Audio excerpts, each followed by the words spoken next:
નમસ્કાર મારા વાલા ગુજરાતીઓ, રેડિયો સિટી જોક સ્ટુડિયોમાં આપનું સ્વાગત છે. કિશોર કાકા, 10મા 12માના રિઝલ્ટ આવી ગયા છે. એ જ વાંચું છું જો પેપરમાં. અરે મન તો કેવો SMS આવ્યો, આ સમજ ના પડી.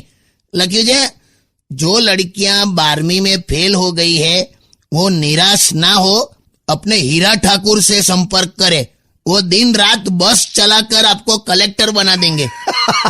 એટલે આ શું છે, આ ખબર ના પડીલા. આ સૂર્યવંશમ પિક્ચરનું છે.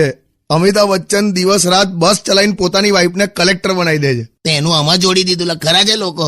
પણ આપણે એવું નથી કહેતા કે દરેક સફળ પુરુષની પાછળ એક સ્ત્રીનો હાથ હોય છે. હા, એવું આ પિક્ચરમાં સફળ સ્ત્રીની પાછળ એક પુરુષનો હાથ છે. સારું તે જોયું છે પિક્ચર, એવો ખ્યાલ આવી ગયો. હવે એની બહાર આવી તું. ના કાકા, એક મિનિટ.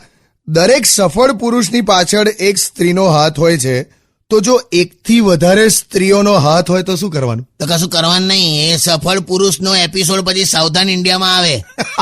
સારું એ છોડને, હવે તું આખો ટોપિક સૂર્યવંશમ પર લઈ ગયો. 10મા 12માનું રિઝલ્ટ આવી ગયું છે એની વાત કર. અમારી સોસાયટીમાં એક છોકરી ફેલ થઈ ને, એના બાપાએ તો એટલે એટલો આકરા પાણી આવી ગયો છે. એ બરાબર અકળાવે. અલા કેવો બંદૂક કાઢીલા. હે કે જે આખો વખત ટીપટોપ થઈને ફર્યા કરે છે. ભણવામાં ધ્યાન નહીં કે ખાલી મેકઅપ કરવામાં ધ્યાન છે.